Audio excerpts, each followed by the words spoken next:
हम सफ़ेद कपड़ा पहनेंगे तो बोलती हैं कि ये सफ़ेद कपड़ा क्यों पहनी, ये तो मरे हुए पहनती हैं। यहाँ तक कि मैंने मोटा मोटा जो ऋग्वेद में देखा है, वहाँ पर जो है कृष्ण नाम के असुर का जिक्र किया गया है, जिसको लोग नहीं पढ़ रहे हैं। ये जो नव ब्राह्मणवाद का जो प्रोडक्ट है या उसकी जो दुष्प्रचार है, जो उसकी गिरफ्त में आ गए हैं, वो लोग इस तरह की बातें कर रहे हैं। लेकिन जो पीछे से अपना इतिहास ठीक से पढ़ रहे हैं, उनकी समझ में आ रहा है कि हमें और दलित समाज में जो अलग अलग आईना दिखाया जा रहा है, ऐसा कुछ नहीं है। जो वो है मूल निवासी या किसी भी विचारधारा से जोड़िए, हम और एक ही। पीछे देखिएगा एक बार मुड़कर, यहाँ पर जो वट वृक्ष है पीपल का, और यहाँ पर पूरा का पूरा इसको सिंदूर से, लाल धागों से रंगा गया है। कुछ मूर्तियाँ भी रखी हैं। तो इन चीज़ों को सब किस तरह से देखते हैं?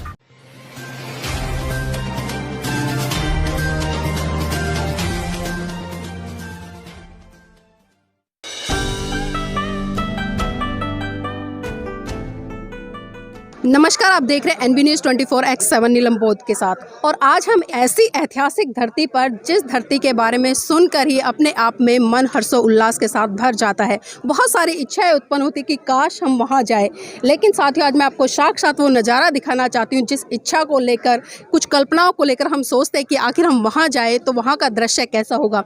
जी, अभी वर्तमान में हूँ मैं नेपाल के लुम्बिनी वन में। ये वही लुम्बिनी वन है जहाँ पर महाकारुणिक तथागत बुद्ध ने सिद्धार्थ के रूप में महामाया की कोख से जन्म लिया, और इस भारत देश को नहीं बल्कि पूरे विश्व को एक वैज्ञानिक धर्म देने वाला एक ऐसा महान पुरुष दिया, जिसने कि इस देश को पंचशील देकर, इस देश को एक ऐसा धर्म देकर जो करुणा मैत्री भाईचारे का विकास करता है, जो आगे बढ़ाने की बात करता है और लोगों को एक साथ जुड़कर मिलजुलने की बात करता है। आप देख सकते हैं कि यहाँ पर बुद्ध के अनुयायी देश के कोने कोने से चलकर, खासकर मैं भारत देश की बात कर रही हूँ, यहाँ पर लोग आए हैं। और यहाँ पर जो आने का उद्देश्य है आखिर क्या है, क्योंकि आज एक बहुत ही बड़ा महत्वपूर्ण दिन है और उस दिन की एक बहुत बड़ी विशेषता है कि 14 अक्टूबर सन 1956 को परम पूज्य बाबा साहब ने बौद्ध धर्म की दीक्षा ली थी। और उस दीक्षा में साथियों, जिस तरह से परम पूज्य बाबा साहब ने 5 लाख लोगों के साथ में 22 प्रतिज्ञाओं के साथ में बौद्ध धर्म ग्रहण किया था, लेकिन आज वही 22 प्रतिज्ञाएं कहीं ना कहीं भारत देश में एक विवाद का कारण बनी हुई है। तो इन्हीं लोगों से मैं चर्चा करूंगी, जानना चाहूंगी कि आज ये बौद्ध धर्म को फॉलो कर रहे हैं, क्या 22 प्रतिज्ञाओं के साथ फॉलो कर रहे हैं या उनके बिना कर रहे हैं। सर, आपका नाम क्या है?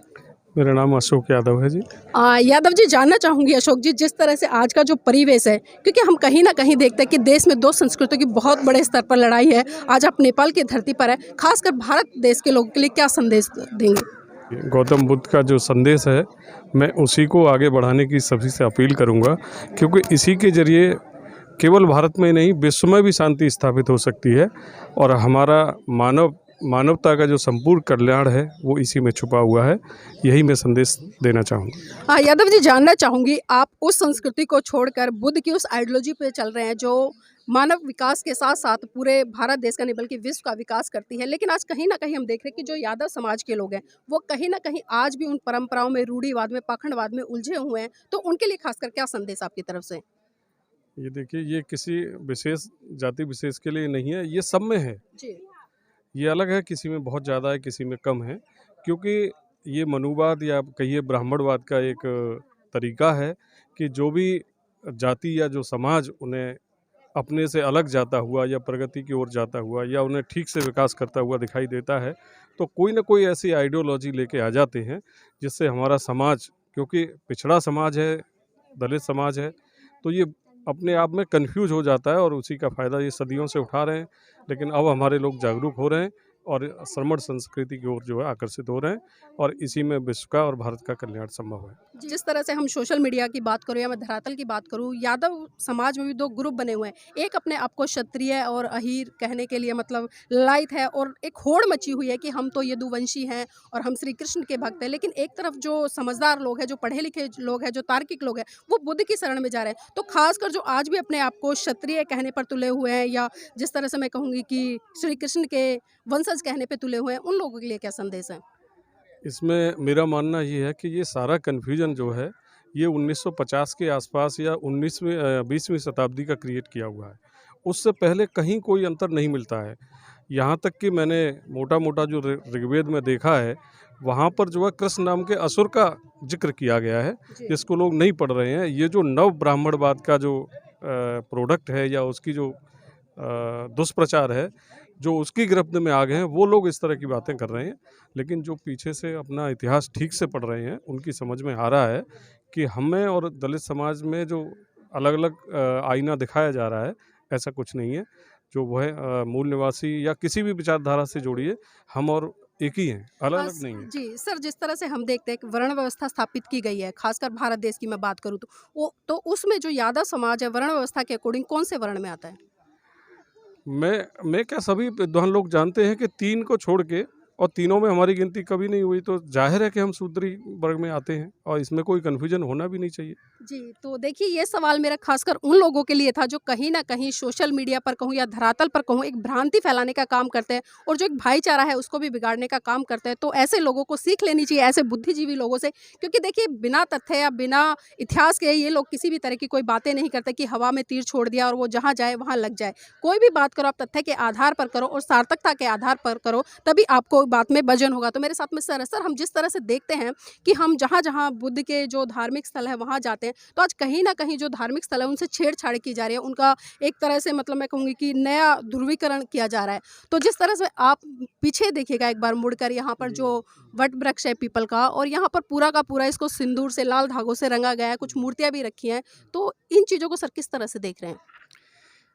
सवाल है कि जहाँ भी हमारे तथागत बुद्ध का जो प्रतीक है या जहाँ कहीं भी जहाँ उनका स्तूप है, तो उन जगहों पर मैं कई एक जगह देखा है कि उन जगह के बगल में एक ब्राह्मणों ने कुछ एक पत्थर ही हो, पत्थर को रखकर वहाँ सिंदूर टीक कर और एक ब्राह्मणवाद का उन्होंने एक क्या बोला जाता है उसको डर खड़ा करने का काम किया है।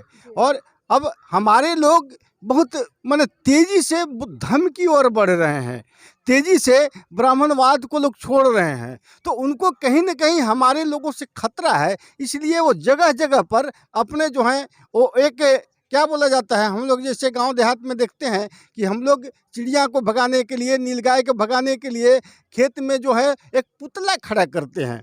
और उसी तरह से ब्राह्मणों ने हमारे महापुरुषों का जहाँ भी कुछ उनका ऐतिहासिक चीज़ है उसके बगल में उन्होंने एक पुतला खड़ा करने का जो काम किया है, जैसा कि आज हमारे सामने देख रहे हैं। मैं अभी वहाँ गया, जाके उस कपड़ा में बंधा हुआ था, उसको मैंने खोल के देखा, कहीं कुछ नहीं है। और उसके नीचे में तथागत बुद्ध की जो मूर्ति है लेटी हुई अवस्था में है, लेकिन उसको ब्राह्मणों ने ब्राह्मणीकरण करके उनको सिंदूर लगा दिया, लाल कपड़ा बांध दिया। देखिए पेड़ में देख रहे हैं उसमें सिंदूर लगाया गया है।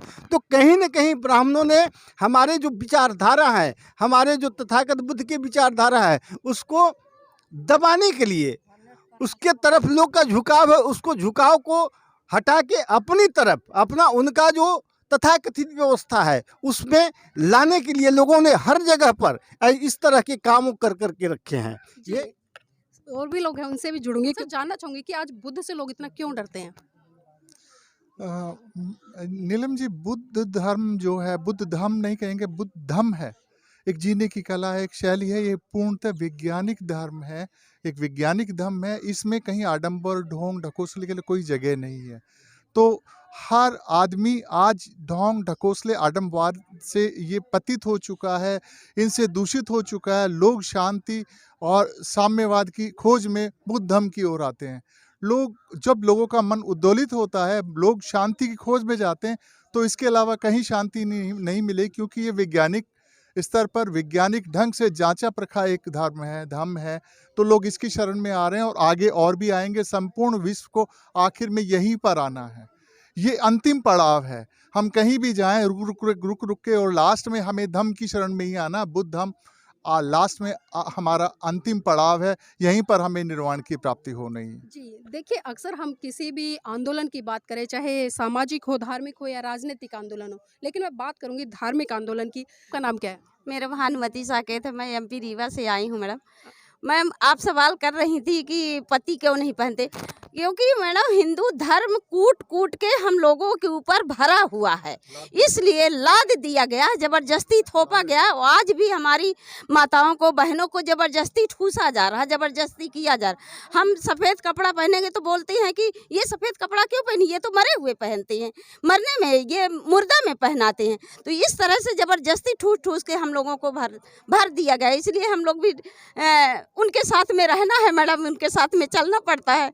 तो लेकिन मैं यहाँ पहली बार आई हूँ मैडम। मैं तो हमारे दादी बाबा पिताजी हमारे नहीं बुद्ध को नहीं जानते, लेकिन हम थोड़ा होश बाज में है तो मैंने कांसी राम का भाषण सुना था, साइकिल से चलते थे, तो तब से मैंने थोड़ा थोड़ा जानना शुरू किया। लेकिन बीच में हम फिर भी गड़बड़ा गए, हमारे घर की ऐसी स्थिति हो गई तो हम बीच में फिर डगमगा गए, फिर धीरे धीरे उभरने लगे, तो अब यहाँ तक पहुँच आएगा मैडम। जी, तो मैं कैमरामैन से थोड़ा सा एक बार चाहूँगी, क्योंकि यहाँ पर मुझे एक बहुत अनोखी चीज़ दिखाई दे, क्योंकि हम अक्सर महिलाओं के गले में कुछ अलग अलग चीज़ें देखते हैं, लेकिन यहाँ पर एक अद्भुत सी चीज़ है। आप देख सकते हैं कि यहाँ पर जो माला इन्होंने बनाई हुई है उसमें परम पूज्य बाबा साहब और महाकारुणिक तथागत बुद्ध की जो छाया चित्र है, उनके कुछ लॉकेट हैं, वो इन्होंने इसमें मेंशन किए हैं। तो इसके पीछे कारण क्या है?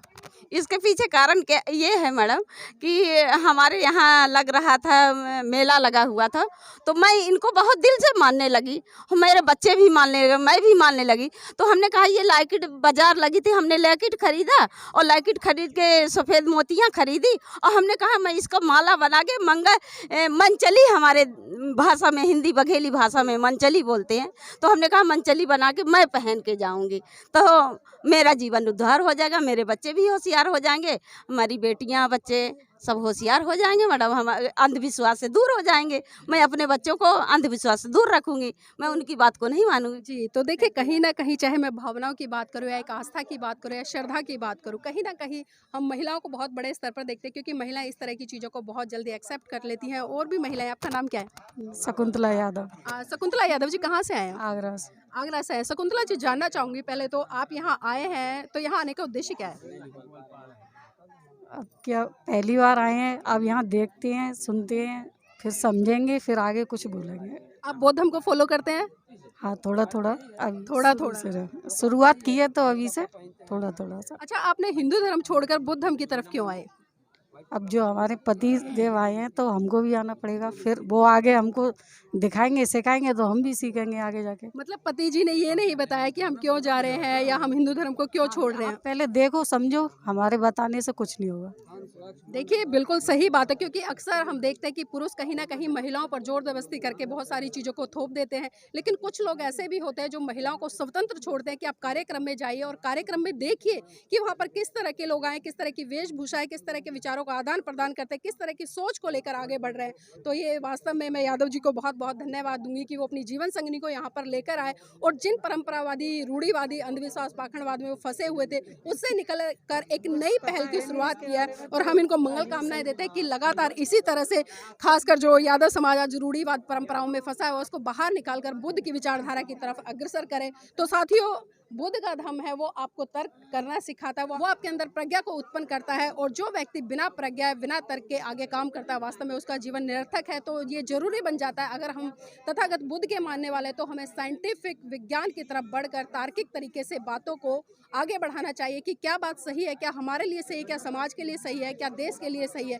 जब तक हम इस तरह की सोच को लेकर आगे काम नहीं करेंगे, तब तक साथियों वही हम लकीर के फकीर बने रहेंगे। इसलिए एक नई ऊर्जा के संचार के साथ में काम करिए, सही दिशा में करिए।